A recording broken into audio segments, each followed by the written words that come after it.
One of the signs of dysfunctional breathing, and something you might not necessarily be aware of, is sighing or yawning.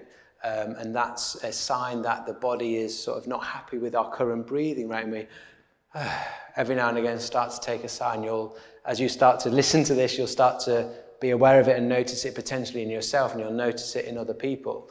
That we tend to do these like sighs, which effectively, what is a sigh? It's a fast mouth breath. And what is fast mouth breathing? It's that fight or flight, it's that stress response. And it's also getting rid of a lot of carbon dioxide. So it's everything against what we want to do, and it's a sign of dysfunctional breathing. And so if you do notice yourself sighing, one thing is good, not good that you're sighing, but good that you've noticed it. Awareness is the key. Until you're aware of it, and hopefully listening to this video will help you with that, but until you're aware of it, you don't know that you need to do something about it. And the solution for it is very simple. Everything that we talk about in terms of slowing down and calming the breathing in general is going to help with it. But in the moment when we do notice ourselves do a sigh, at the end of that sigh, we just close the mouth and we hold the breath for a few seconds and then resume breathing as normal. Breathe in for the nose and go back to your normal breathing. Putting those pauses in help to sort of like offset some of the like carbon dioxide we'll have dumped off at the end of that sigh. It allows you to just hold the breath.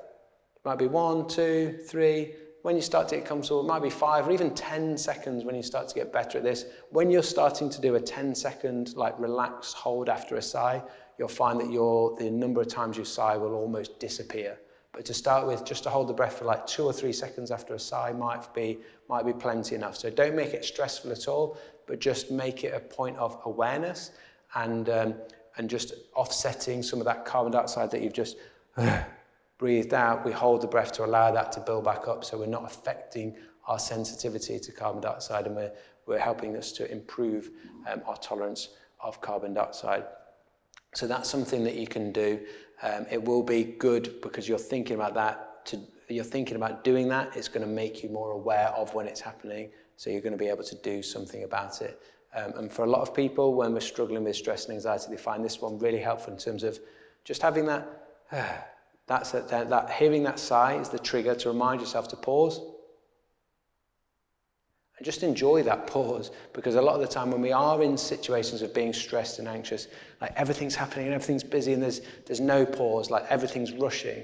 So to have some triggers that make you do a pause, physiologically it's having a benefit in terms of your breathing, but equally it's mentally, it's like giving yourself that chance to just stop and pause before going into the next thing that you're doing. So that's often one that has some quite profound, really simple, but has some quite profound effects on clients I work with.